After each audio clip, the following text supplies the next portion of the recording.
And welcome to Liquid Lunch. We're coming at you live. It's June 14th, Friday. We're here on a Friday. Awesome. It feels good to be here on a Friday. We do. And we have a really good show coming at everybody. I'll just say who we've got first. Okay, sounds good. We've got Jean Letourneau coming on the show. We're talking about a new approach for managing companies, which is always exciting. I saw a before and after, right? We have a before and after thing. We're going to look at some charts that will help illustrate this new fabulous process, which is what businesses need. So it's to make it simple so that all of us can understand. So Jean, if I can understand it, then you know it's going to be successful. Thank you.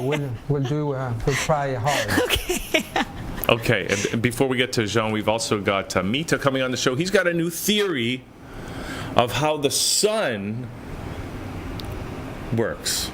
You know, the traditional model, science understands it as being a hot fusion reactor. Okay, so if it's not a hot fusion reactor, What the heck is it? That's what we're going to be talking about with Mita. There's other theories. Okay. There's the electric universe theory. Are we going to say the sun is flat? You know what? Actually, that reminds me. There was a conference of all the different space agencies from around the world. Okay. And everyone said, the U.S. was going to put a space shuttle. Yes, and yes. The Russians were going to, I heard about all of Mars. that. Yes. But the Polish space agency got up and said that they were going to land a man on the sun. What would you wear? Well, everyone. Oh my God! Here's what happened. Everyone, greatest of course, tan said, on the planet. How can you do that? How it is so hot? It's like millions of degrees. How are you going to land a man on the surface of the sun? I have a theory. No. I have a theory. I'm going to add to Mita's theory. Great. Okay. Why don't you wait till the joke is over? Oh, I'm sorry. There's a joke. Okay, go ahead. Oops. Everyone, how are you going to land a man on the surface of the sun? It's too hot. I have no idea. Well, they had an answer. What's the answer? They were going to do it at night. Okay. They are so smart. Speaking of space stations and all that stuff, you heard Chris Hadfield retired. Yeah. Isn't that cool? What do you think he's going to do right next? I heard he's getting into Amway. Oh, pyramid marketing or three? No, it's not. It's network marketing. Okay, network marketing. I thought he was going to join your band. Does he? No, he didn't pass the audition. Oh, he can't. He's not a good guitar player. I thought he was amazing. Okay, good. Okay. Also, we've got Rob Green coming on the show, and also who's got a new record out, I understand. Also, Han Solo it's a band, or a guy, or a band. And Star. And they're here they're driving in right now from Ottawa. Are they really? Let's hope they make it in time. We wrap the show up later today. So let's get started with Jean, because Jean, welcome to the show, first of all. Thank you very much for having me here. And, I'm always interested in businesses finding ways to do things better. So we're very interested in hearing about your process. But let's just get a little bit of background about yourself, first of all, and so we can understand where this is coming from. Yeah, I've been educated as a financial guy, as a chartered accountant. So I started my career as an auditor. Then I grew up into organizations as controllers, CFOs. And then I worked for small companies, medium-sized and big companies. And then I got engaged in technology, and then realized that the work I was doing in finance was not up to my expectations, because technically we were there to create some value. Mm-hmm. And I was not convinced as much that I was part of the value creation process. And then I moved into the technology implementation, business process improvement, technology, web technology again, and work with some of the best consulting companies in the world and most innovatives. Mm-hmm. To realize about 5 years ago that even all of that great stuff, even if there was a lot of goodwill to change things, mm-hmm. that when I was reflecting on the work I had done in the past, sometimes change did work and sometimes change did not work. Mm-hmm. And I was wondering, why is it that in some instances it did work and mm-hmm. in some instances it did not work, mm-hmm. and how can I look, in the world, and I was looking at what all the big firms are doing, and I was wondering why, if they are so good at giving advice, why is it that we have so much problems? And then I started to look at what was being done in the world, and looking at all the great thinkers, and again wondering, with all those great ideas, why is it that nobody's doing all of that? To realize that the challenge is, as we are in a world that is going much quicker, is more complex, and if you don't move, you might hit the road or a wall much quicker. I said, how can you now look at the business, and if I would have to do it from a white piece of paper, how would I build an approach that would take care of the people side, understand what it takes to get people to engage, what it takes to get people to become happier in their work, and what it takes for management and the leadership team to bring everyone together in a way that is meaningful. And that way of doing was to build a bridge between strategy, execution, and how you look at the numbers, the finance. Because all of these buckets have been looked after by strategic consultants on strategy. You have experts on execution, and you have experts on the numbers. But despite of all the world, there are very few who are looking throughout from the numbers. If you're in execution, you're not looking at the strategy, you're trying to execute what you're being told or someone has written. And if you're in looking at the numbers, you have no clue what's going on. So they're not speaking to each other. Is that what you're saying, Jean? There's no connection. Okay. There's no conversation, and the people in finance are busy trying to put their numbers together. And now, with the way the world is going, over the last 40 years, there has been a big shift. Because about 40 years ago, the market value, what you 4 years? I'm sorry, 40 years. 40, okay. Yeah, over the last 40 years, the market value of a company was equal to their assets and their financial and whatever equipment you had on the ground. Today, the value of a company is 5 times bigger than your financial and your physical assets. So now there is a big gap. What's that difference made up of? What is that, all goodwill? The difference is about the intangible, what you don't see, of how good people think you are at growing your company. What do they call that on the balance sheet? It's not on the balance sheet. And how do you measure that? It's not there because you cannot measure that. Okay.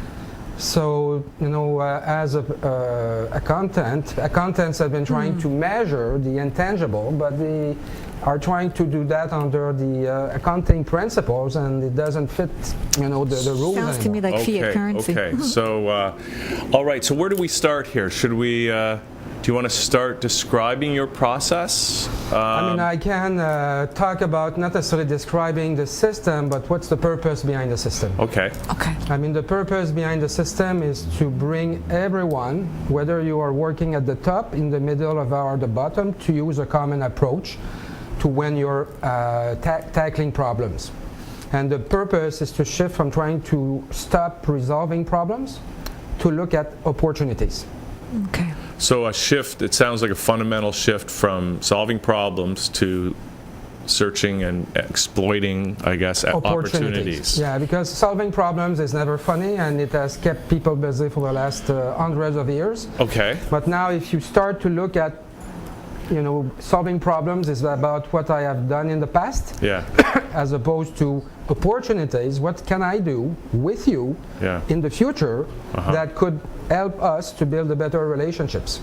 So that's a shift in perception, is it not? It's a shift in perception, and it's a shift in the whole thinking of financial statements are past historical information.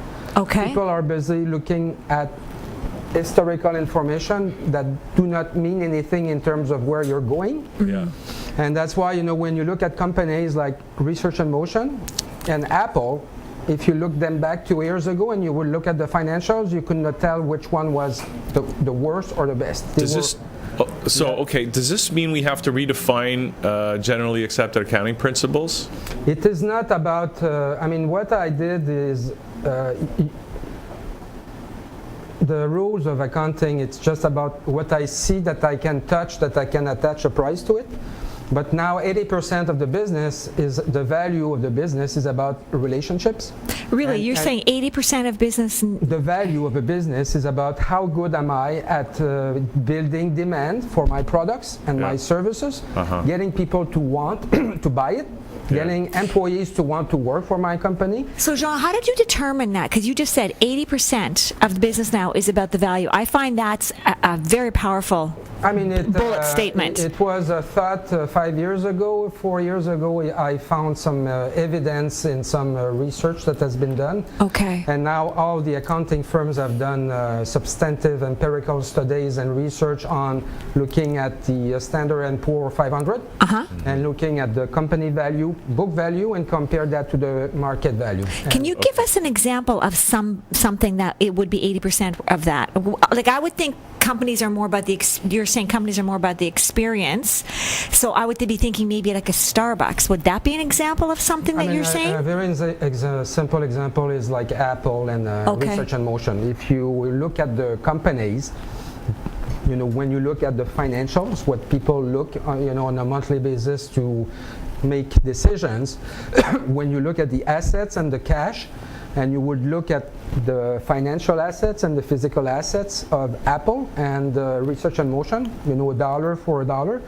The market value, so what an investor would pay for Research and Motion, was 80 cents for each dollar of assets they had. Okay. And they would pay $5 for each dollar of assets, financial and physical assets, that Apple had. And the difference was in the perception of the market, of the investors, in the ability of the leadership team to convert what I see, my physical and financial assets, in bigger assets. In other words, the stock market value of that company is 5 times greater than the value of the assets. Exactly. Okay. Might that not just mean that the market is hopelessly inflated for the equity market? It's not about being inflated because 2 years before, Research and Motion stock was also 5 times bigger than its asset base. But the market lost confidence in the ability of Research and Motion to take what they have to create bigger financial assets. Okay, fair enough. So let's go with that then. Okay, so what do we do? What's the new process? Like I said, it's not a process, it's a system where you bring people to stop solving problems, but to learn what they're doing in their day-to-day work, what management is doing in their strategic approach, to understand that what do I need to do going forward to build better relationships? How can I engage my stakeholders to provide me with input that I can now change the way I do my products, or I put my services out there that could make a difference, and a difference that is relevant for me who's going to buy the product. Okay. So now, what does that look like in real life? What does it look like? 8 years ago, I was driving a sports car, and a great brand, and the part of the experience was I had to go and do an oil change 4 times a year. And that was great because whenever I would go to the dealer, the croissant, the coffee, the experience was totally amazing at the place. When I would come back to pick up my car, the car would be clean, and people were friendly, smiling, and all of that. So a week after that experience, I received a phone call. And they said, look, how was your experience? So I said, my experience was 10 on 10. There's nothing else I can ask for. But then they asked, is there one thing that we're not doing, that we could be doing, that could make a big difference for you? I said, wow, that's a great question. And then I said, let me think about that for a few seconds. And then I said, you know what? Now I have to go and do an oil change 4 times a year. If I would only have to go there once a year, so instead of every 5,000 kilometers, I would change once every 25,000 kilometers, I'll be happier. Because even though I have all the best experience in the world, when I go there, my want is I don't want to go there as many times because I'm wasting 3 days of work that I did not want. So making a long story short, I did a quick calculation of the impact of this input, because 18 months after I go to get my lease was over, I go to get and see what I will do next. And the sales rep said, Mr. Letourneau, now we have a new oil. Oh, I said, why? What is your new oil? He said, we are shifted from regular oil to synthetic oil. And he said, now you only need to come here once a year for an oil change. Wow, that's great. So anyway, that got me curious, and I made a calculation a couple of weeks ago of the impact this had on the dealer overall and on me. So me, as a customer, it made me happier because I didn't have to go there 4 times a year because I had to go and drive my car. I have to go back and pick it up. They have to drive me back home. They have to clean my car. So anyway, making a long story short, the bottom line impact on that brand was more than $1 billion to the bottom line. Plus, me as a customer, I saved hundreds of dollars because I didn't have to go there 4 times a year. So I save time, I save gas, I save energy, I save emotional experience, possibility of an accident, and that dealers save time as well in their stores because now instead of having a place taken for 2 hours a year, they only had 30 minutes a year, meaning that they could do more valuable work in that time. A heck of a lot less coffee and croissants too. Exactly. So when you add that, when you add this up, it was more than $1 billion for them, and it was more than $500 million from a customer standpoint, and everyone was a lot more happy. Not to mention the loyalty you get from something like that. Okay, so obviously they were focused on finding opportunities, and that's why they were engaging you in that relationship to get that information from you. Now we've got some graphics. I don't know, will that help us illustrate? That will give hopefully some kind of a picture of what this could look like over time. Okay, so let's look at the first slide here, and so this is the current model environment of a typical company now, a fragmented approach to management. Do you want to just talk quickly about this? Yeah, I mean, what it shows, it's a bunch of silos at the bottom. Technology, people might not go to and might not see the whole thing, but technology that is fragmented. Very little interactions between the departments. You have all the filing cabinets where everybody is hiding the intelligence that they gather. And then you have a CEO and board of directors interacting with all kinds of stakeholders in a fragmented and non-systematic manner. Okay.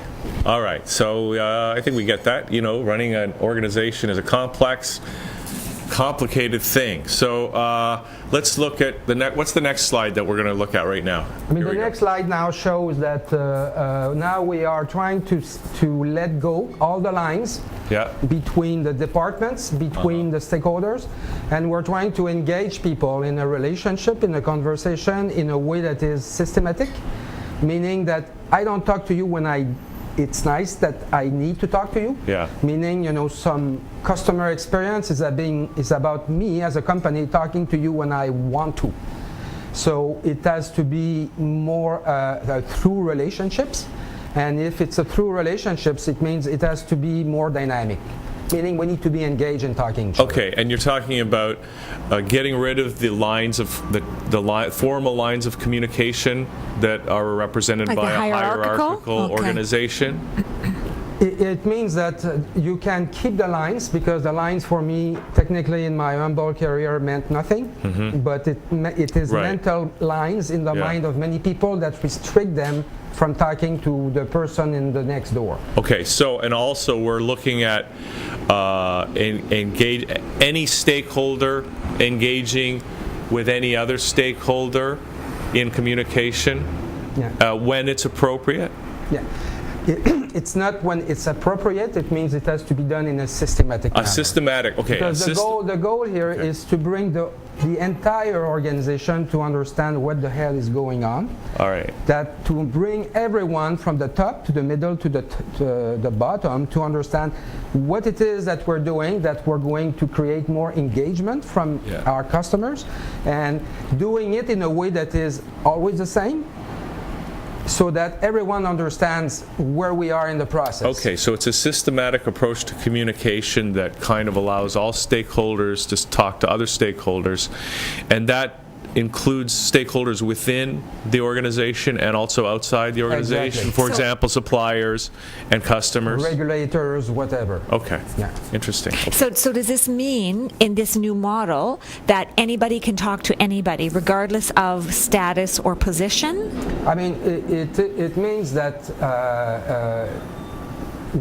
when people learn that the conversation that you could engage with, so what are the parameters and what intelligence are you looking for? Mm-hmm. Technically, anyone in the organization can engage in an intelligent conversation. Mm-hmm. Because the purpose is to gather intelligence in a way that the organization can digest, mm-hmm. understand the higher want of your stakeholder, and bring back that intelligence within an organization. Okay, now we don't have too much time left, and I know this is a very big and complicated topic.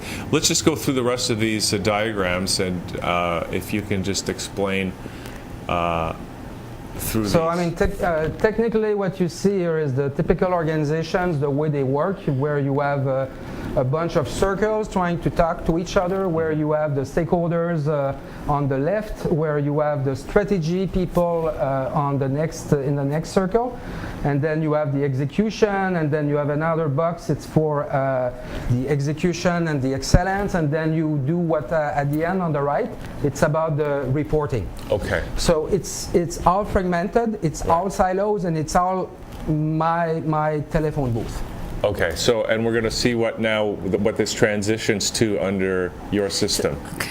I believe the next slide here. So is this it? Yeah, exactly. So what I say is technically the approach, the system must be the same throughout the organization, a system that allows you to engage, have a conversation, learn, understand what the input and the value of what is the value of what you hear in the organization, how is it going to make you happier as a stakeholder, and then me being able to connect that to the numbers. Okay, so let me just ask you, because I know that we are oops, I'm getting a call. I know that we're can we have the cameras back here on the studio?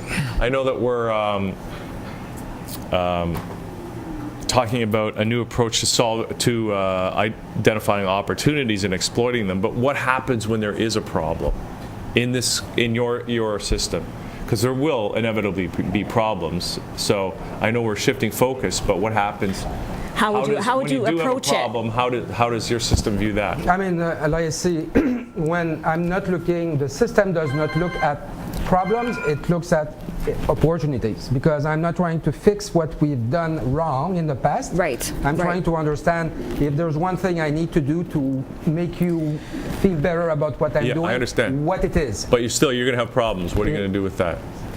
No, you're not going to have problems. You're going to have opportunities. It's shifting the conversation from let me help to fix your problems to you and I engage and fix conversations.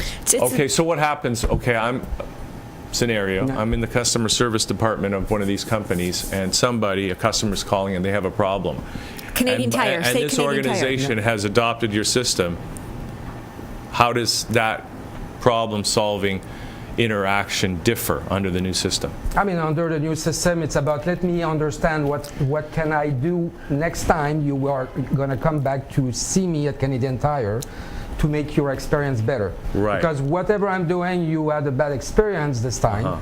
So what it is, the one thing I can do so that next time I can make sure that I'm going to build a better relationship with you because I screw up this time.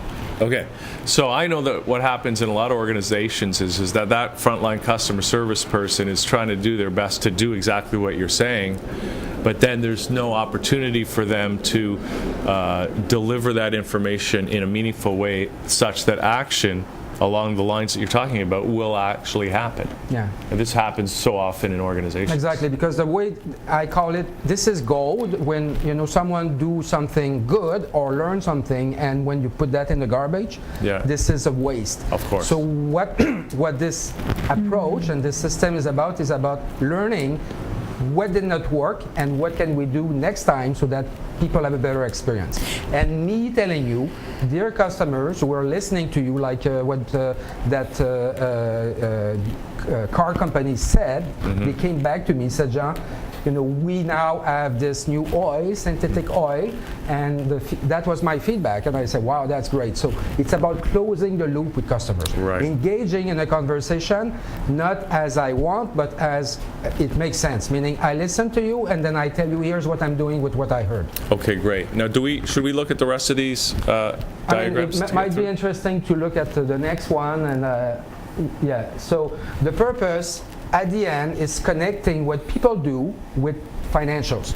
And financials, what I said, 20% of the value is now in the book. It's because people have been still looking, when you look at financial information, in black and white. And what we're trying to do here is to bring a human element in the numbers. So we now look at the numbers in a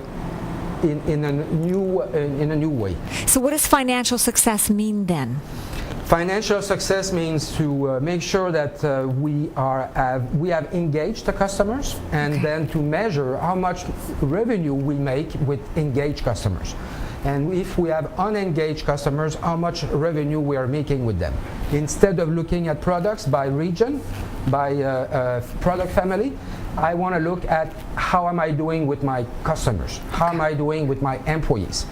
I spend $10 million of salaries. I want to know how much money of that 10 million is with happy people and how much is with unhappy people. And then make a difference and shifting the people. Okay, so wow, that sounds amazing. We're just about out of time, Jean, but I have one more question, and I think this will help wrap it up. But okay, assuming that I'm a company that, like in my experience, a lot of companies, they say they want to do stuff, they say they want to change, they talk the talk of customer service is important, and then when it comes to when the finance guys come in and say we're spending too much money, we got to cut, where they cut, and it's not the management on the management side, right? So they don't walk the walk. So what does it look like for a company to engage with you and implement this process? What does that look like for a company? I mean, it starts small, and it starts by understanding money that you spend that is waste and money that you spend that is value. And then the goal is to reduce the waste, meaning stop doing what is turning you off and taking that time and saving the money. Like I said to you, BMW, the car company, added $1 billion to their bottom line by doing a simple thing, changing the oil, giving them more time, more revenue for them, less expenses for me, and so on and so forth. So sometimes traditional CFOs are looking to cut expenses without any understanding on the impact it may have on stakeholders. I mean, we saw that in Toronto with banks doing outsourcing work. Yeah, they're cutting the expenses, but they're cutting opportunities, or they're cutting money that is actually they should be spending, and they're not cutting money that they're not getting any value for. Yeah, I mean, they're cutting something that is valuable in the eyes of the stakeholders. Like, if you send jobs to India, that's great for your bottom line, but it is not great for me as a shareholder who is investing money in your company to create jobs.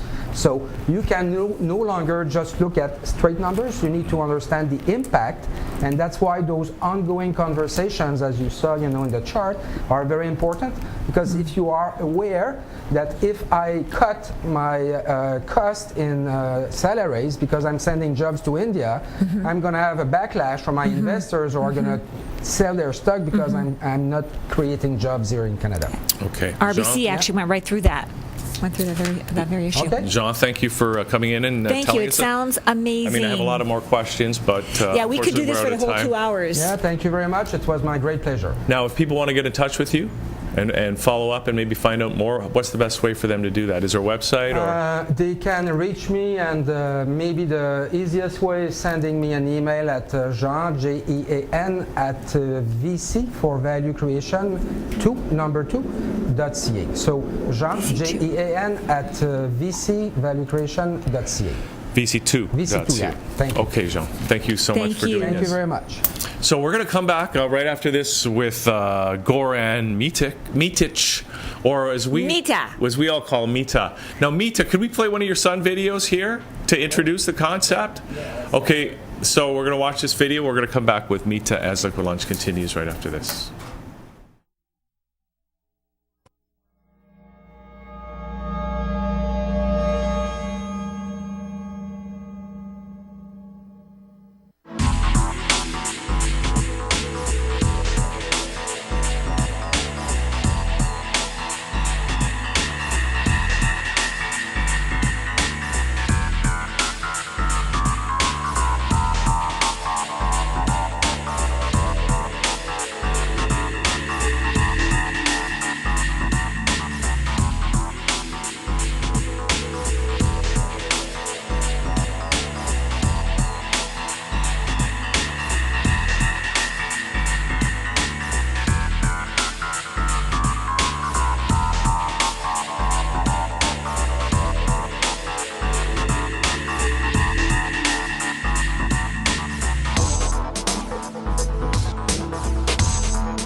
And we're back here on the show, and there's a few little videos to help get us set up for our next topic here. And we've got Goran. This is a hot topic. Ha ha ha. Really? Oh, are you sure? See? See, she can make jokes too. Yeah, I just Right? very It's funny. a hot topic. It's the sun, right? And It's 2,000 degrees hot. And look we're both wearing orange, and so are you. Oh my God. it's Orange Day, Oh my God. That's Yeah. just it's Actually, because orange. of the sun. which is also orange, Yes. right, Goran? Yes, you can see the photo. Okay, so what we have here, this is a poster that Wow. Nita is promoting this event with, and this is a big topic because, they say science progresses one funeral at a time, right, Nita?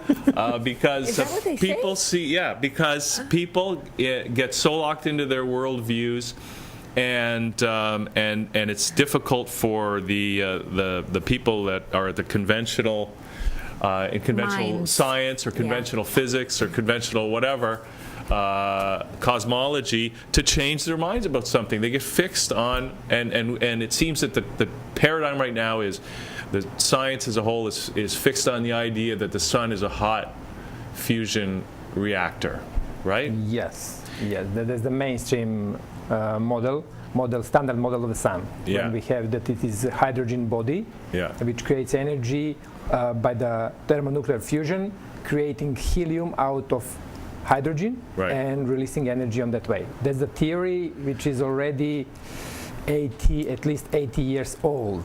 Yeah, and I know there's some other theories out there that are gaining popularity, like the electric universe theory, and I don't want to get into that today. Yes. That's a whole other topic. But the fact that there are alternatives to the hot fusion People see theory. that something is missing, and the standard model theory was changed many times so far, adjusting all the time. So we never proved any theory we made. So we always, by trying to prove our theories, we come to another discoveries, and we have to change our theories. And I understand that Polish space team still hasn't landed a man on the sun, so we don't have first-hand evidence, right? So we have to continue to explore. Let's start by watching the sun, because now we can really see the sun. We have satellites, we have very good equipment. We can see the sun much closer than 80 years ago. Right. So we just have to recognize and to realize what we are looking at. Okay. Okay. That's just matter of our psychology, because our psychology works that way that we see exactly what we believe. If we believe that it is hydrogen body, gas body making energy that way, we will see that.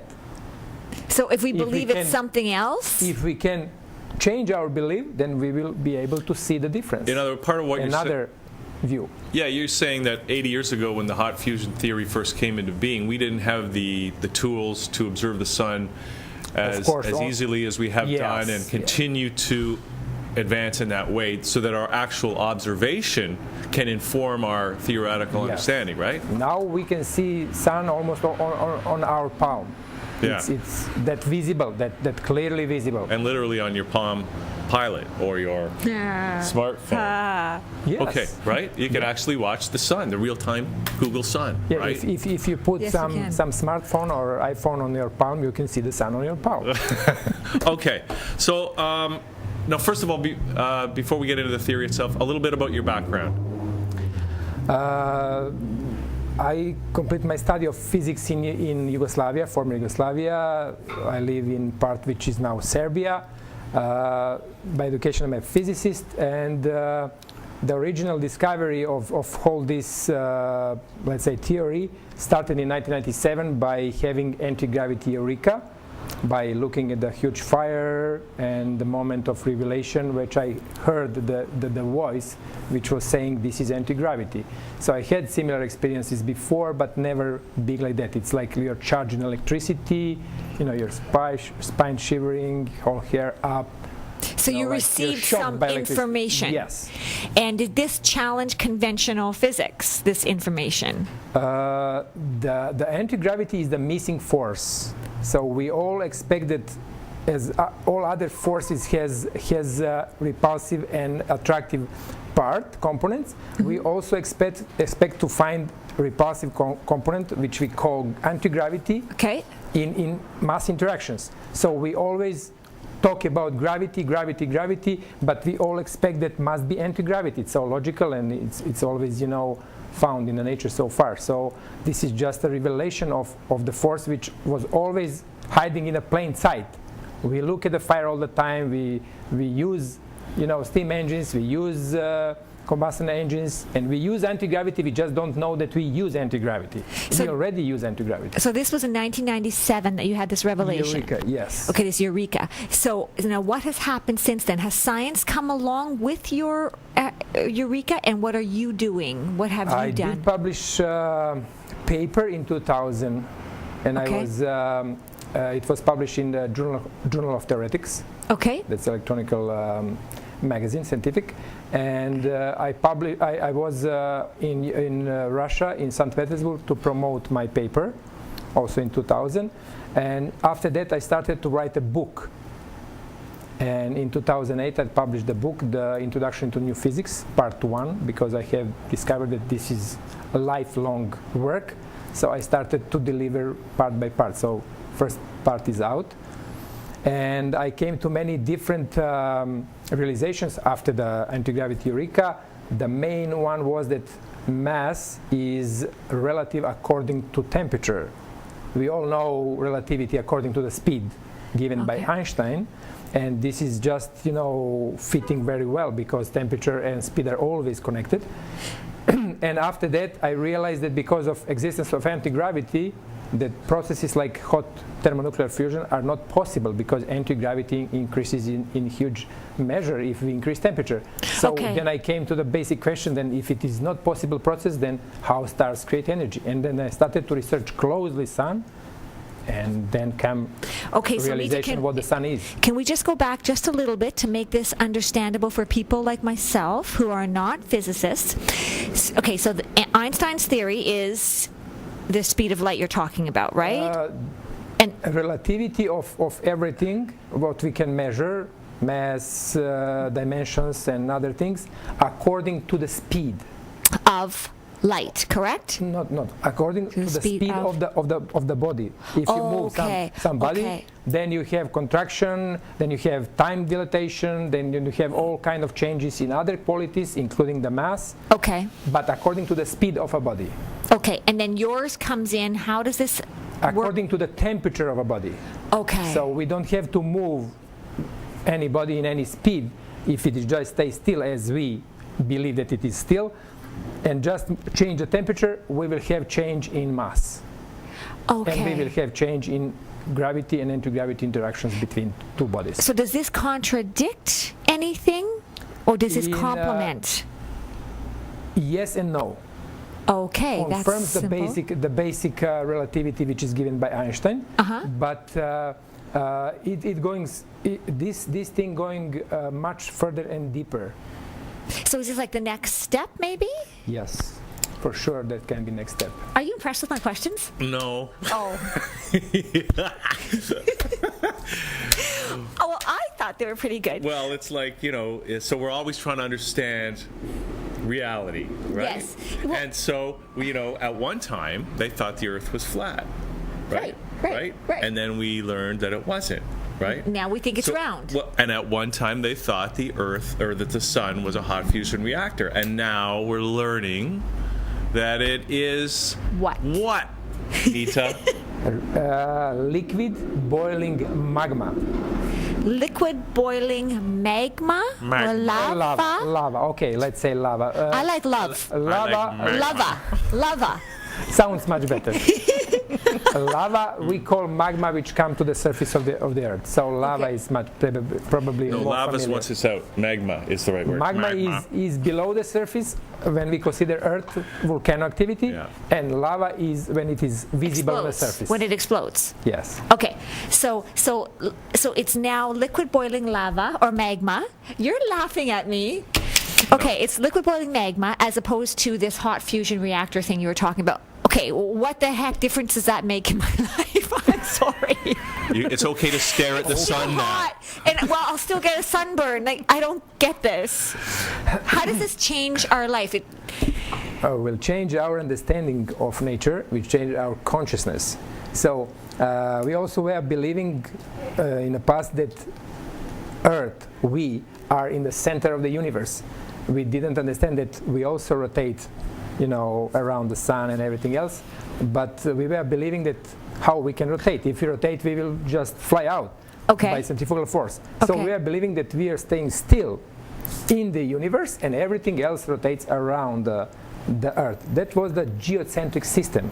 Okay. And then by observing other celestial bodies, we came to crazy trajectories, which we call epicycles. And it's simply just not logical that celestial bodies will move like this.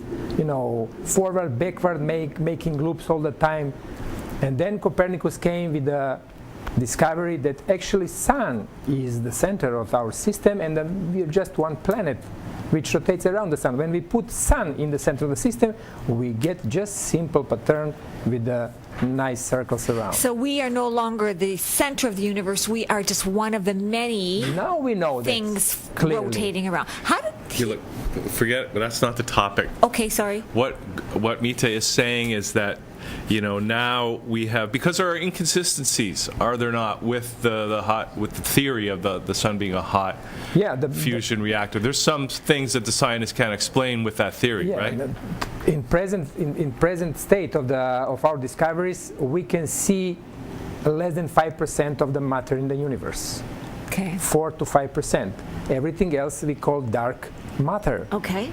We see by gravitational interactions that must be more, but we just don't see, and then we call it dark matter. Okay. And it's like 27%, and everything else we call dark energy, because we see energy which works in the universe, spreading universe faster and faster, but we don't understand what is that energy. So we have dark things. So there is a lot of things which are not fitting with the reality. Right. And the main thing is, the main question, logical question is, we have discovered so far few millions of extrasolar planets.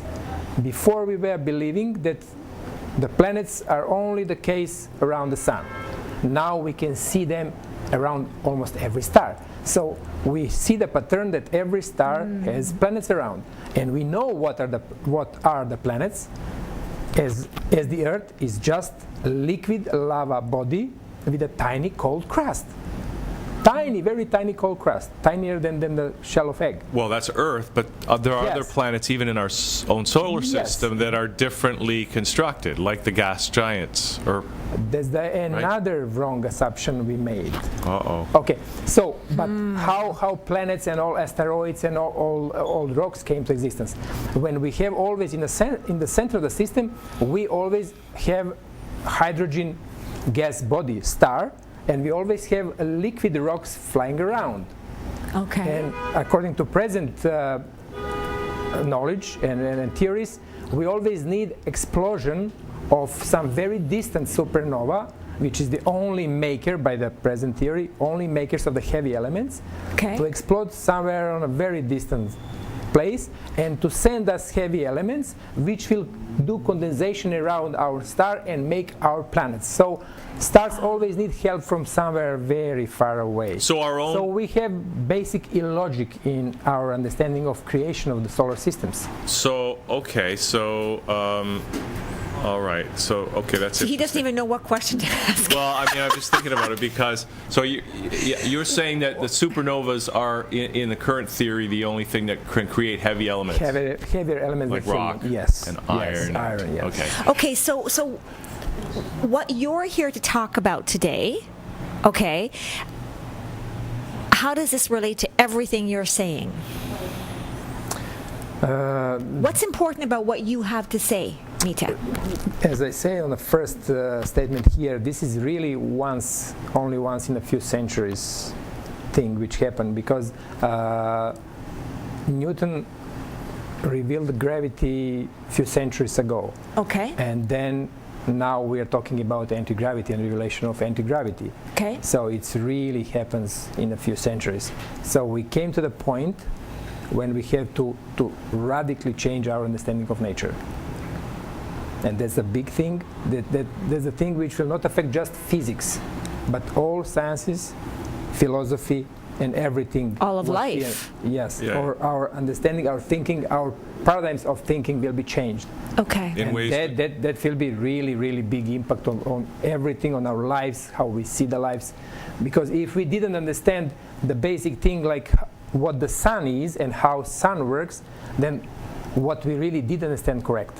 We have really to re-examine everything what we know. Well, just one example is that they are trying to duplicate hot fusion.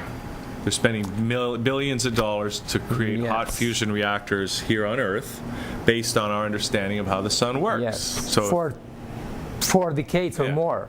yeah. Without success. That's one of the proofs that we really do on an impossible task. Yeah. We are trying to accomplish something which is impossible because there is no issue of money for that. There is no issue of brains and people who work on that. So just we work on impossible project.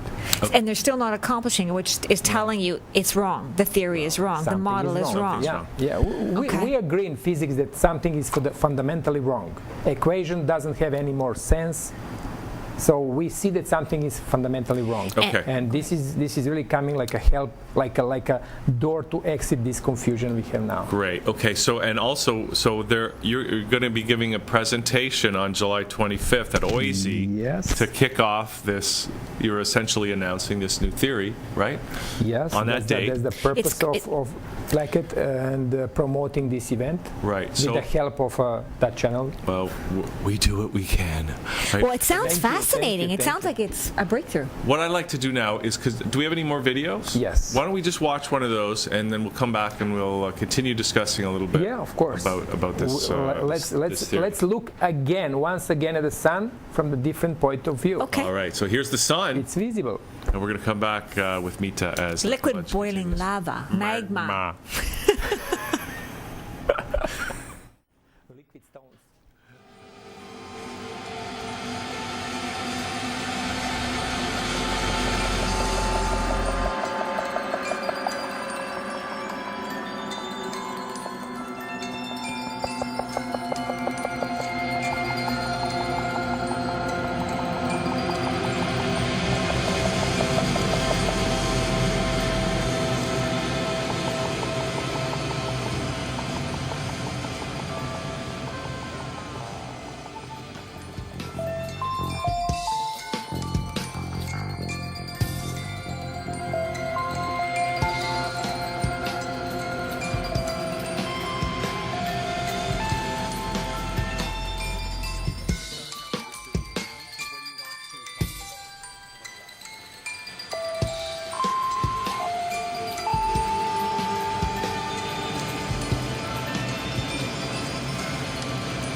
Okay, so we're looking at the Wow. sun here, Okay. right, Mita? Yes. So tell us what we're looking at here. This is supposed to be a hot have, fusion reactor. Explosion of the sun and explosion of the liquid body of the sun, liquid matter, which again comes back. We never see fire comes back after.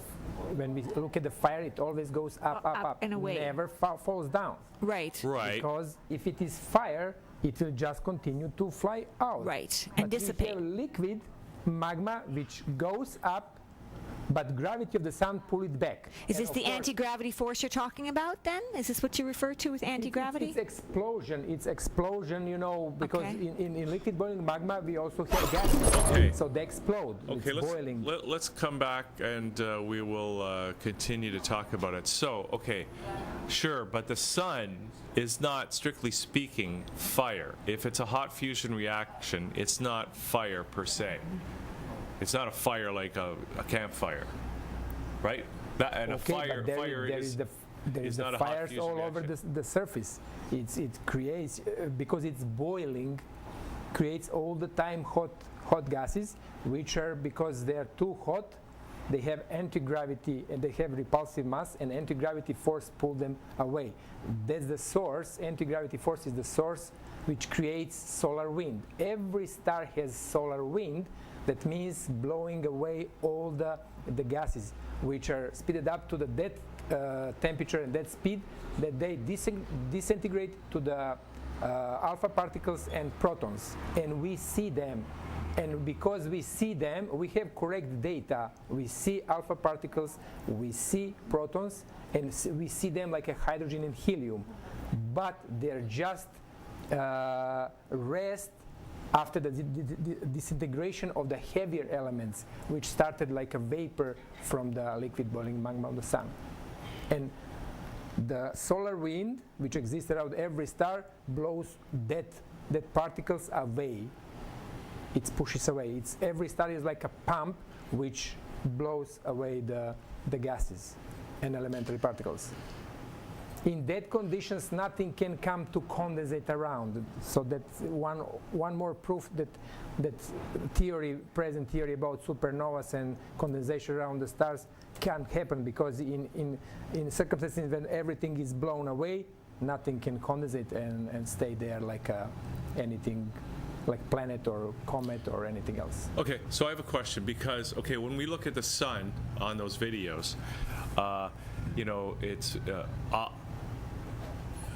that's not what the sun really looks like. The sun is so much brighter than those videos, because when we look at the sun in the sky, and what so my question is, because if I'm imagining the sun is red hot or whatever lava, it's not, in my thinking and my understanding, and maybe I'm wrong, it's not going to be as bright as our sun is. Actually, the surface of the sun, which we call photosphere, is first was estimated to be like 5,800 degrees. And interestingly enough, after publishing of my book and trying to connect many scientists around the world, came information that realization occurred that temperature of the surface of the sun should be decreased to 4,500 degrees. It's almost exactly the temperature of the lava we have on the Earth. When we have volcanoes, it's the same temperature. So that makes sense. And it is not big temperature. But I'm not talking about the temperature. If I'm imagining looking at the lava that's in the Earth, at the center of the Earth or whatever, it ain't going to be as bright as the sun. Okay, but we can see, we can watch volcanoes, we can see eruption of volcanoes, and we can watch liquid lava coming out. So it's almost the same temperature like a surface of the sun. Yeah, but you don't. Then we have increase of the temperature. When we go away from the sun, we have increase of the temperature, which is absolutely illogical. If we want to get more heat, we go closer to the source of the heat. Normally. We go closer to the fire. You would think so, yes. But the sun On is the not sun, like that. we have opposite logic. Right. So surface is 4,500 degrees, photosphere. In chromosphere, we have increase in temperature to 20 to 30,000 degrees. And in corona, which is much, much further, we have million or few millions degrees. We have totally opposite logic. How does around that? the How sun. do you explain that? Yeah. That's the work of anti-gravity force. Anti-gravity force pushing away the material, the gases, atoms, and molecules, which has repulsive mass, and speed them up. By speeding them up, increase their temperature. Okay, so what does this mean then? Because then it sounds like the sun is now, it's losing mass, under your theory, because it is losing photons, it's losing particles, and they are becoming the solar wind, right? So that is then going to give us, I would think, a different idea of the life cycle of a star and that sort of thing? Correct, but on which way different? On this way, we realize that sun is much more effective producer of energy than that hot fusion. That means that sun will live much, much longer than we now believe. That means that sun is much, much older than we believe. So this has to change everything we know about cosmology. So we don't have to worry about vacating the planet when it is about to turn into a red giant. For sure. No. That's the theory which will be changed. Because I've been concerned about that for a long time. When are we going to start building spaceships? Okay, you have to be relaxed about that. Just get relaxed about that. Chill, okay? Just chill. Yes, chill. We have to change our astrophysics. We have to change our cosmology. So this is the thing which will just launch chain of changes. So is the sun, is our perception of the sun being harmful to us, the sun's rays being harmful to us, wearing the sunscreen and all that stuff, is that also not true then? We have many wrong assumptions, but the fact is that sun is getting warmer. The sun is getting warmer. Like whole universe is getting warmer and spreading faster and faster. So we are in a process, cosmological process, when temperature rise in a universe and universe spreading faster and faster. What is the real cause of that? We don't know, but we can see that. We can see the effect. We can see the effect. We can measure the speed of the particles flying by Earth, and the speed is higher than before. So we can measure that, and we see that sun works stronger and stronger, and it affects everything on Earth, all living species, and affects our consciousness also. Okay, so global warming, does this tie into that? Is global, because some people say global warming is a myth, it doesn't exist. Does this tie into that at all, Mita? We have global warming in whole universe. Okay. So we have increase in temperature, we have increase in present energy in the universe in this time of the universe. So now you also mentioned that it affects our consciousness. Yes. Okay. We are directly connected with the sun cycle, and it. How does it affect our consciousness? What is it? Is it frying our brains? How is it affecting our consciousness?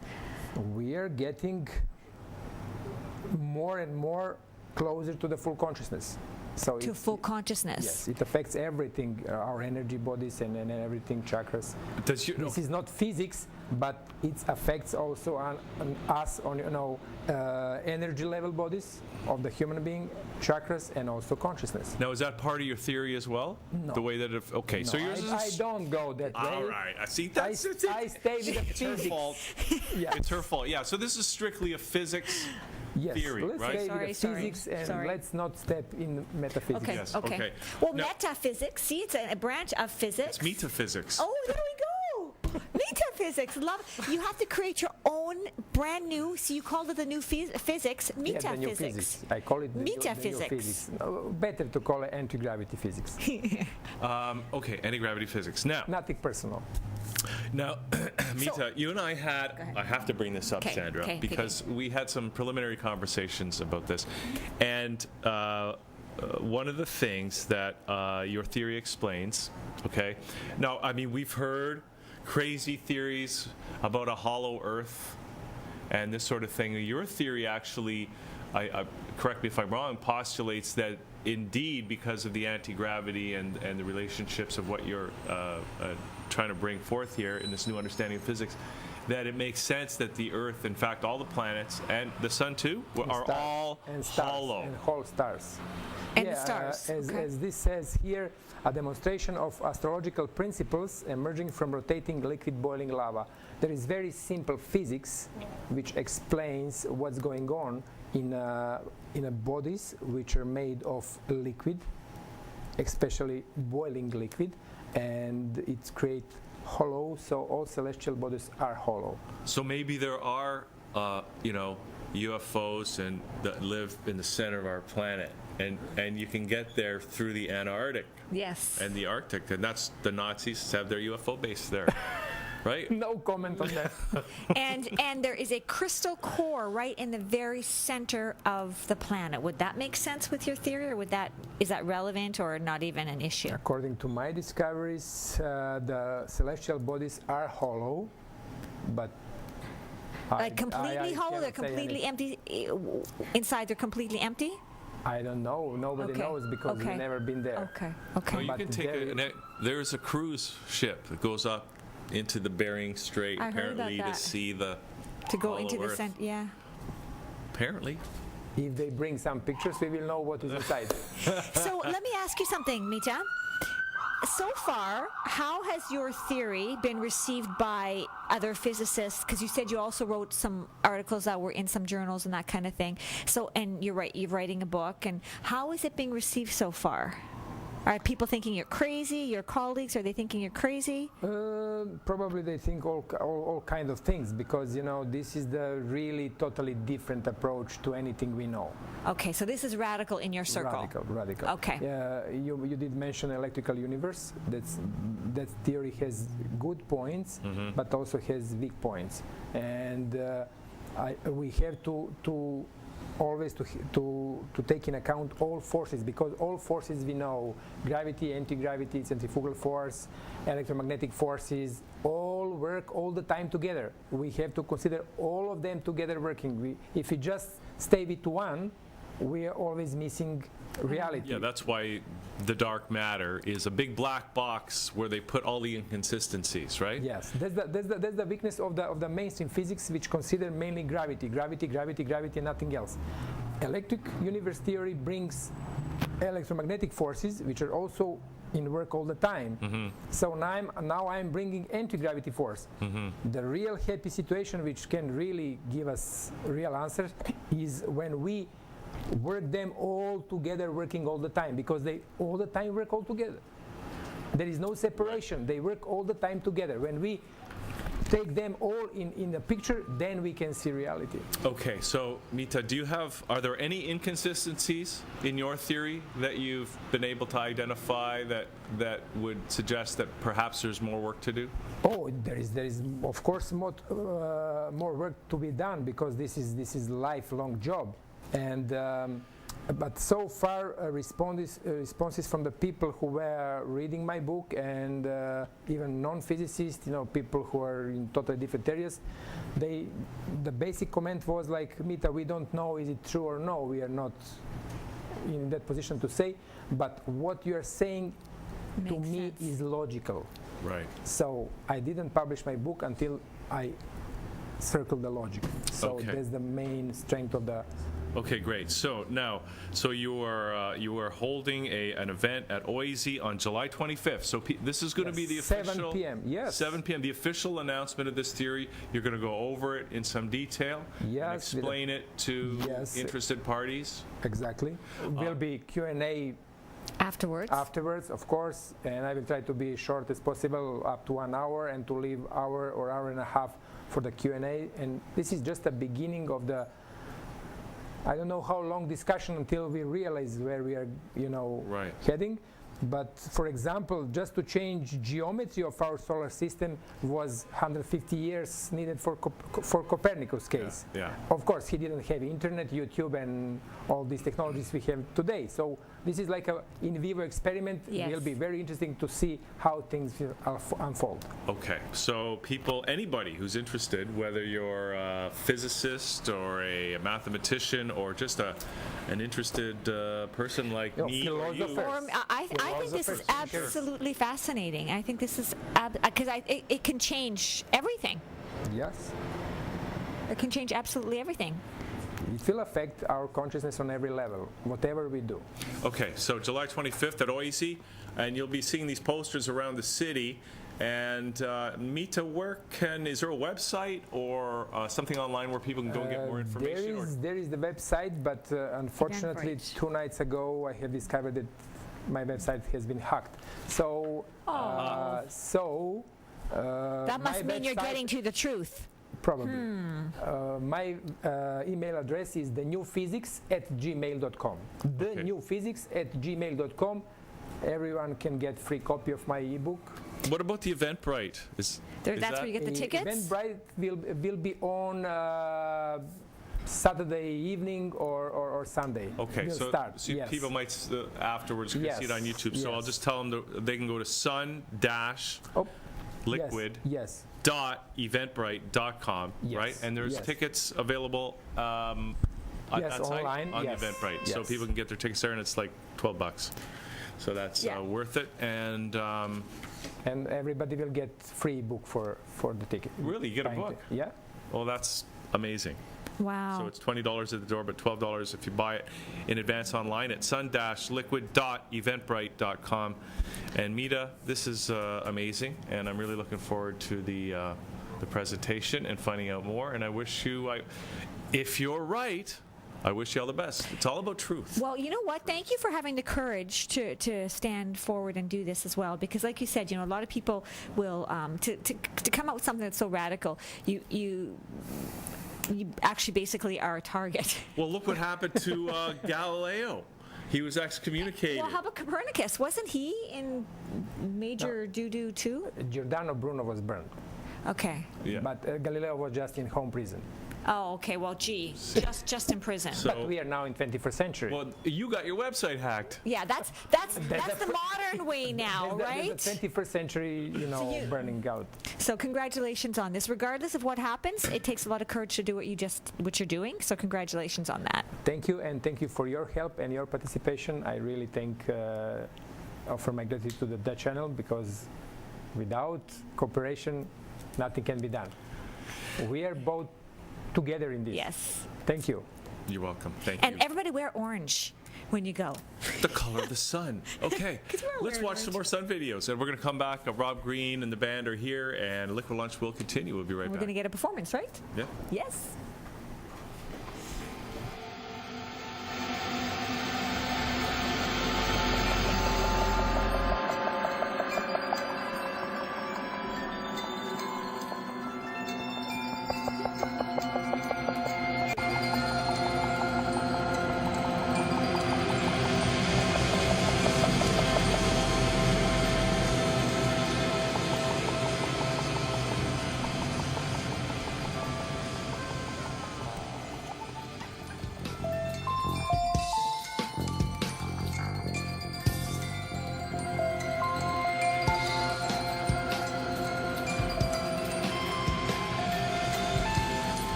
Back here on the show, and we got this new set thingy we're just trying out for the first time. Well, not the first time. We used to do it this way in the old days. First time Sandra. for me. Yeah, the first time for you. Yeah. And look at that camera. It looks horrible. Yeah. Oh, well. You know what they say, Sandra? Perfection is the enemy of good enough. So they say. Is that what they say? That's really deep, Hugh. I know. I have to think on that one. Well, I know that if it rains on a wedding day, that's a good sign. Is it? So is it the same kind of thinking? I don't know. Yeah. I don't think so. Okay. Anyway, well, we're back here, and we have Rob Green and the band, and let's take a look, guys. Hello. First of all, welcome to the station. There's Rob, and the rest of the band is all around It's a very there. handsome-looking band. Well, because they're from Hamilton. Oh. That's yeah, they're from Hamilton. Yeah, everyone in Hamilton's good looking. Have you is that not right? noticed that? Oh, wow. No, I did not notice that. Now, all of a sudden, everybody's going to be moving to Hamilton. They already are. Snap up those cheap houses below the mountain, You don't want to live up on the mountain. You guys probably all live up on the mountain, right? No, You I live live below? up. I live up. Okay. Anyways, welcome, guys. Great to have you I here. don't even know anything about this mountain, but that's okay. I'm This from is- Sudbury. Yeah. Where all the mountains are man-made. Here is a picture of the CD, Rob Green's Soul Dancing. And Rob, is this this is just coming out now? Is that right? Just released May 9th. May 9th? Did you have a party, or are you going to have a party? The CD release party is already over, yes. It's finished May 9th. That's when we... Okay. And it must have been a blast. Where- It was a really good evening. It was, And where was it? it was in Stonewall's Bar and Grill on York Road. In Hamilton? Yeah, in Hamilton. Okay. Everything happens in Hamilton. That's what they call it, the Hamilton hammer. is the happening place. Okay. Well, listen, we'd love to. I know you guys are all ready to play. We'd love to hear something to kind of kick things off. What do you want to do for us first? This one's called I Still Believe in Love. Still believe Okay. in love. Wow, very nice.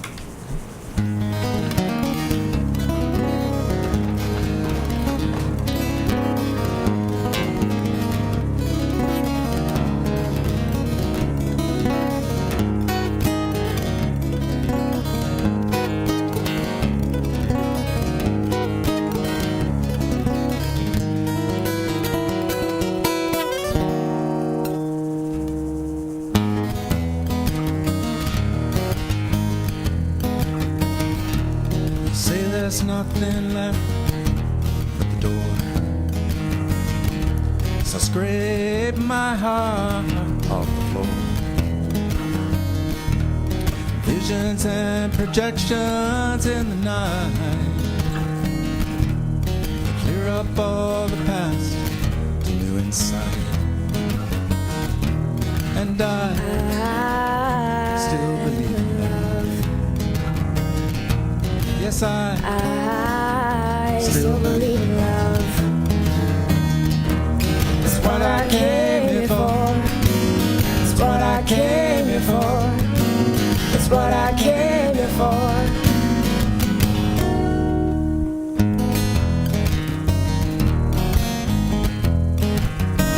2,000 years, it still rains. The wind still blows across desert plains. Lovers hold the grief of the ages in their arms, trying to keep their love from our heart. And I still believe in love. Yes, I still believe in love. That's what I came here for. That's what I came here for. That's what I came here for.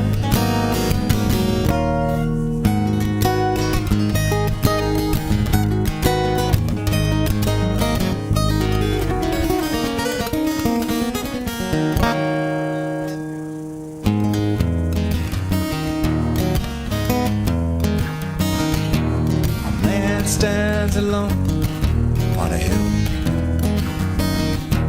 The crowd below has had the fill.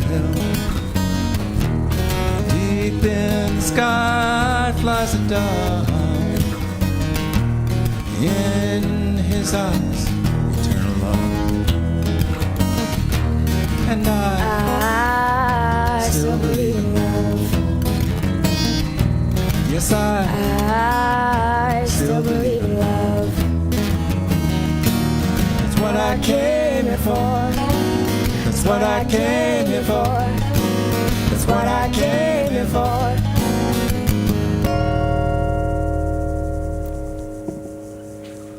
Thank you so much. Very nice. Well, you got that ending down real good. Of course, I always say that when the ending is good. Some of you Hamilton bands, you're so polished, you get those endings. Unlike these Toronto bands that I know. Very unique sound you guys have. Thank you so much. Wow. So how do you guys describe yourself? Eclectic. Jazz, folk, a little bit of blues thrown in there. Just everything, a smidgen of everything. I I first heard Bruce Cockburn when I was about 16 years old. And from that point, I fell in love with his music and Gordon Lightfoot and all that stuff. And my roots, gospel roots, somehow worked their way in there. Jazz roots and gospel roots. Just a whole bunch of things thrown together. And it's... Is this the full sound? No, we have, I think there's about a total of 13 people in the entire... 13 people in your band? Oh, yeah, 13. Oh my God. Four different vocalists. We've got four different guitarists, another bass, we've got saxophone, we've got violin, drums. Wait, 2 basses? One bass. Oh, okay. I was going to say, I don't think 2 basses are necessary as a bass player. Not necessary. Okay, so wait a second. So if you're playing somewhere because you have so many people on stage, if I were to just jump up and kind of go in the background, you wouldn't even know, right? That's right. Unless if you sang off key, I'm sure my Well, no, I would just go with like a tambourine or something. Oh, the tambourine would work, yeah. Work very well. Wow, that is amazing what you guys have. Like, that's the whole population of Hamilton. No, I'm kidding. Not quite. Rob, I don't want to presume to know how many years it's been since you heard Bruce Cockburn at the age of 16, but is this your first musical project? I've been playing since I was 16. This is one of the first, the culmination of that. This was one of my bucket list things, is to actually do a CD, put a CD together, and I finally got the opportunity to do so. So it's your first CD? Yeah, I retired in January. I was a high school teacher for 37 years. I retired in January.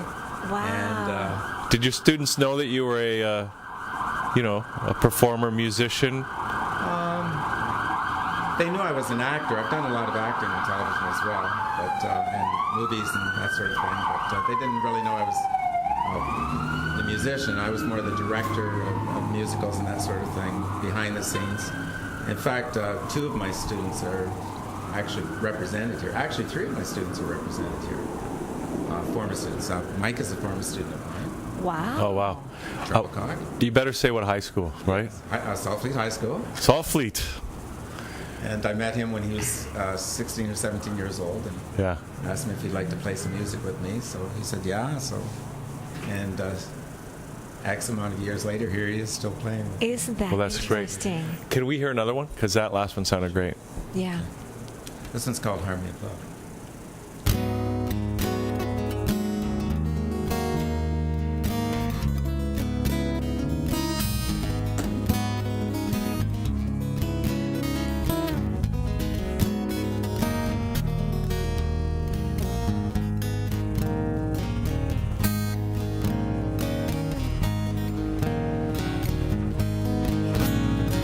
Sitting all alone, waiting for the telephone to ring, waiting for your voice to sing, sweet harmony of love.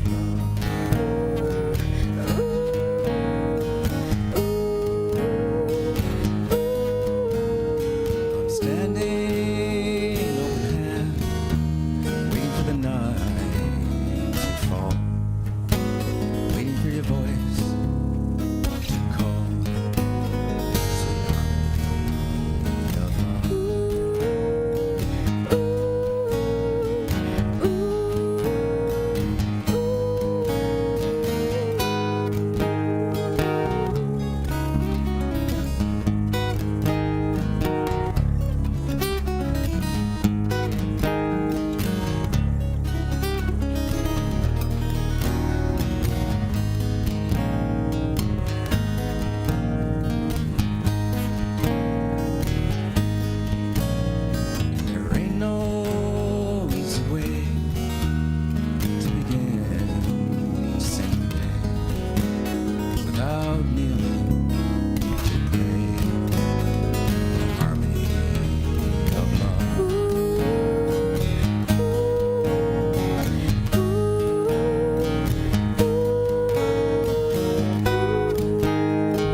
Wow, it's a great vibe that I just want to kind of relax now all afternoon and just listen to you guys play. It just sounds so.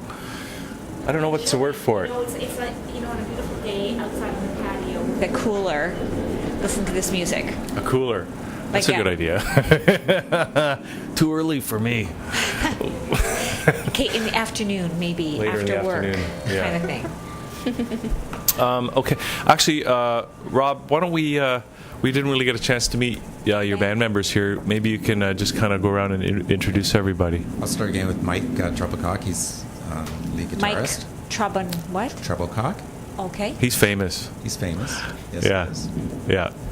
And to his right is Carly Bortolato. Carly? Carly. Yes. Okay. Hi, Carly. She's Hello. going to be famous. She's on her way. Funny thing about Carly, sorry, not to jump, but you remind me of, oh my God, I had her name. Who is that teen idol or American Idol country girl? Carrie Underwood? That's it. Wow, thank you. That's a who great you remind me compliment. of. That's who Thank you remind me you. of. Seriously. Carly's mother and I sang together in my first 2 or 3 years teaching. We were in a play called Godspell together. And years later, we met each other, and now I'm singing with her daughter. Wow, isn't that Wow. amazing? Funny. And Yeah. to my right is Dan Reed. Hi, Dan. I didn't teach his father, but his father was also a student at Saltfleet when I was there, and he came along with the package, and he's playing bass, and he's going to be famous too. So he's on his way. He's a Mohawk music student, and there you go. Hey, I just gotta ask you: are they getting rid of all the high schools in Hamilton and building one big high school for everybody? No, And so you can have it's one. not that small. Okay, no, I know, but I heard something like that, so I'm glad to know that that's. I know they're building that new Catholic high school up on the My mountain. high school. It- It's my high school, yeah. Bishop Bishop Bryan. Brian, yeah. Yeah. So they're building it. It's going to be done hopefully by next January. Yeah. Yeah, I won't be in it though. It's probably just as well. I like the old schools better. Okay. Can you do more than 3? Like, could you pull off a 4th if we asked you? No. Huh? Yeah. Yeah? Yeah. It just sounded so good. I just want to talk a little bit about one of the reasons for the CD as well. Yeah. Part of the CD sales go to help the homeless in Hamilton, and a certain amount of the proceeds will go to help the street people. It goes to actually Western Urban Ministries. One of my passions when I was teaching was to create drama and plays that gave people some information about people that live on the streets, usually runaway teenagers and that sort of thing. Yeah. And so this is one of the reasons why the reasons I'm focusing on that. It's interesting because I would not even think that there would be a homeless problem in Hamilton. I think everybody comes to Toronto. That's what we tend to think. So it's a big problem? Well, there's Good Shepherd Manor, there's Western Urban Ministries, there's people that don't actually even partake in any of those particular hospices. But yes. Yeah, But Rob, I think it's a city thing, right? well, I think it's all across the country, really. Yes. But Rob, do you remember a time when there weren't any homeless people in Hamilton? When I first moved there, I probably didn't think there was, because it was really, coming from Owen Sound, that's where I was born, and coming to the big city of Hamilton, looking at all the fashions and, everybody really dressed elegantly. And then with the closure of Dofasco and Stelco, and, you sort of see the fiber, the financial fiber Of the city. The cities. Yeah. And we see that happen to a lot of cities Yes. all across the country. Especially in Canada. Now, it's a great thing for anybody who's purchasing the CD that some of that money is going to go to help homeless people. But I'm just going to broaden the question here a little bit. Like, if you look at the problem of homelessness in general, and maybe you don't have to answer if you don't want, but what do you think the real problem is, and what do you think the real solution, long-term solution? To homelessness, I think everybody does their part in whatever way you can do it, because you have to recognize the problem first of all. Before you find a solution, you have to recognize the problem. You have to make other people aware of it. And if you can do it through music, if you can do it through art, if you can do it through football or whatever means, that's a way of doing it. It's like that little boy on the beach, and he picks up all the starfish and he keeps throwing these starfish back in the water. And the grandfather says, there's so many starfish on the beach. How are you going to do it all? And it doesn't make a difference. And the little boy says it does to that one. Yeah. So Yeah. one at a time. Of course, we can get into this philosophical discussion and say, okay, you know what? All these people that have all this money take all their money and just spread it across the world, and then there would be no homelessness. That's doing their part. Right? But that's a long conversation, Sandra. I know. Okay. Well, we'd love to hear another song, Rob, if you could. We'll do sometimes.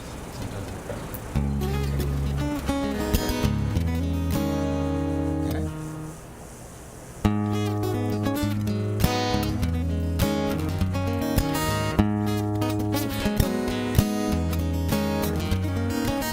Sometimes I get the feeling love's never gonna find me. Living in this attic room, birds and bees beside me, my love. Sometimes I get the feeling this world just keeps on spinning. All alone late in my nights, the man in the moon is grinning, my love.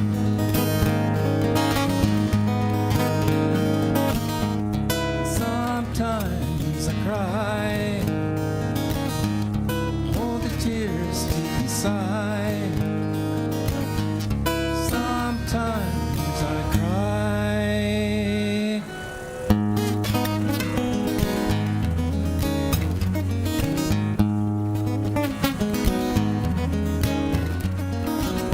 Sometimes the road I'm on is full of hills and valleys.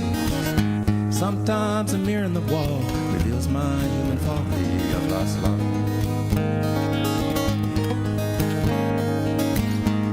Sometimes I cry, hold these tears deep inside. Wanna run away and hide. Sometimes I cry.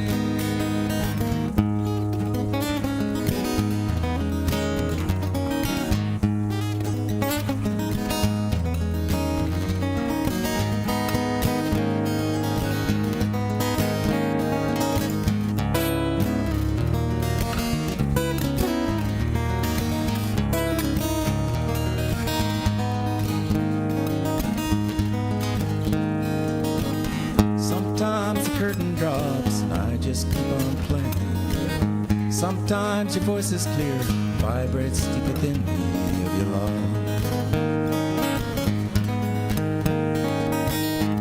Sometimes I cry, hold these tears of joy inside. Wanna run to you and hide, walking closely by your side. Sometimes I cry. Sometimes I cry. Got to try to be alive.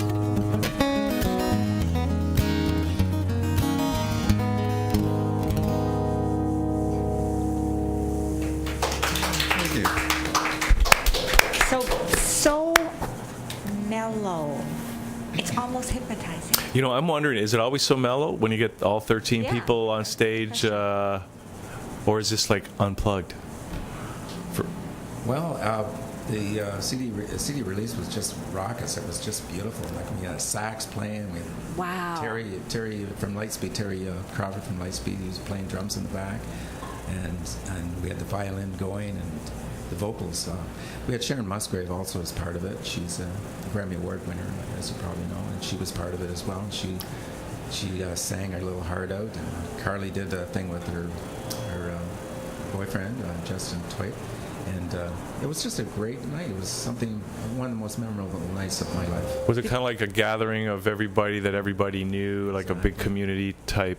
Yeah, I had feeling? students I hadn't seen. A 52-year-old student that showed up. I had. Oh my God. Yeah, I had colleagues show up. I had the one girl I was in the post office. I was mailing things, and she bought 2 tickets. She wanted to go, and she didn't even know me from Adam. And it was just it was everybody that was was there should have been there and or was there Yeah. for that purpose. Did you get to videotape it? Pardon? Dear? Did you videotape it? Unfortunately, I think Terry did, but I don't think it was the quality of music. The music was so good, but we'll see how it goes. But Sounds like it a was great wonderful night. It was, experience. yeah.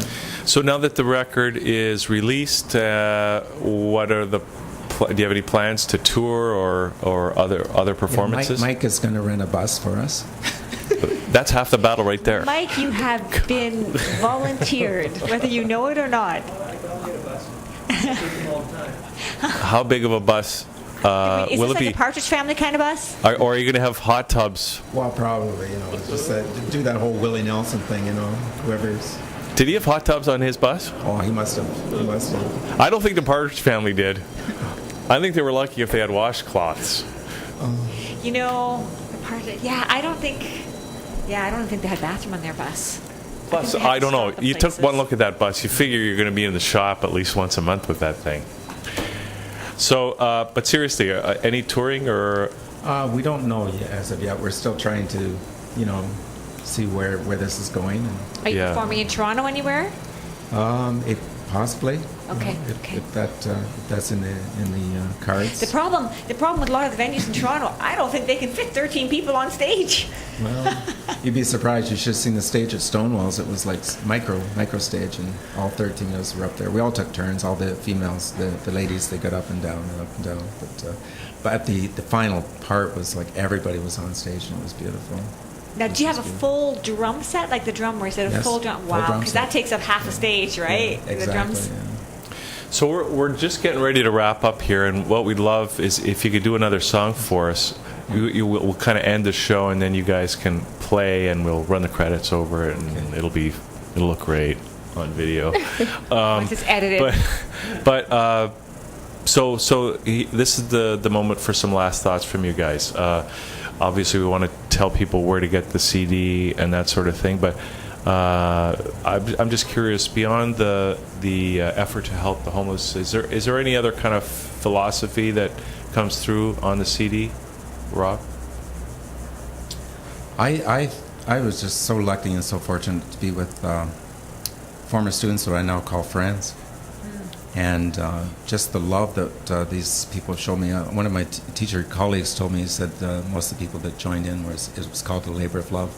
And it truly is. It truly is, because, I called them up and I said, will you play? And they go, yeah, okay. And these 4 people that showed up today said yes. They were ready to go anytime. And that's true testament of the human spirit and the desire for people to play music. Just a note about Carly. She's going to be featured on this next song, and she's. I'm not going to tell you a little bit. I want her to tell you what she's doing. This is really fascinating. But it's about you. No, it's about everybody. Canadians, quit being so modest. Well, I'm being managed by a producer in New York right now.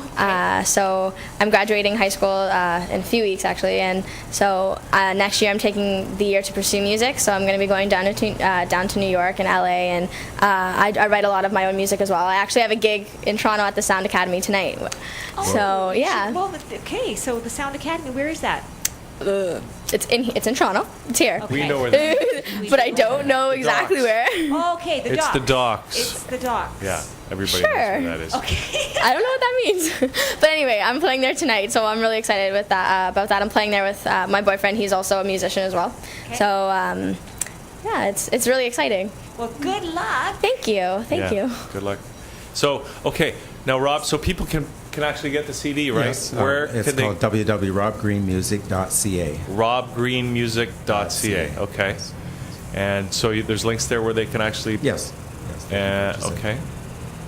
Good luck to all you guys. And I'd like to you. also thank Mike Trebilcock, too, who's a former member of the Killjoys, a Juno Award-winning rock group. See, I told you he was famous. I'd have to put these plugs in because I'm so grateful to these people for showing up and doing this. And Dan, we don't have yet, but next time you come on, we'll have something to say about. He's got a band that's going to fry you.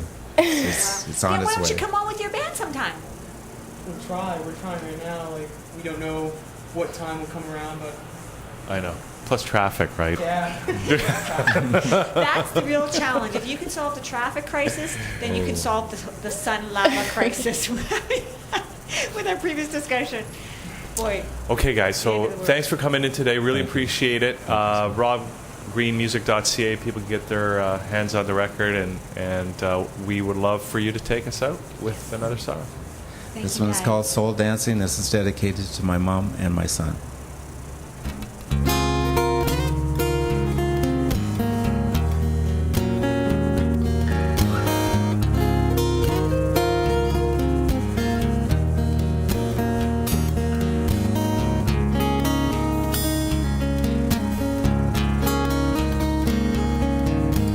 Dancing in the night, I'm holding within me your light. I'm lost within your arms, so tight, it's alright.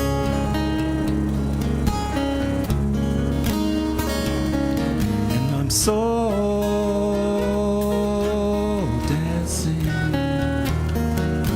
soul dancing, soul dancing in your life.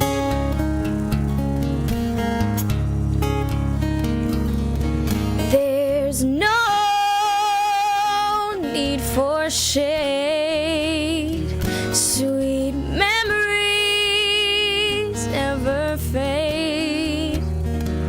In my heart, you'll always stay till the day will be soul dancing. Will be soul dancing. Will be soul dancing in your life.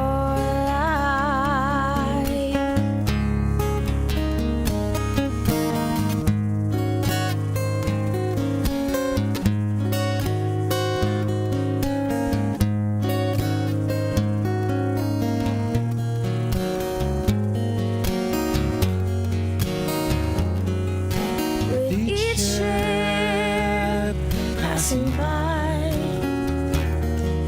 reminds us no more tears to cry. Birds sing to the sky, songs of joy.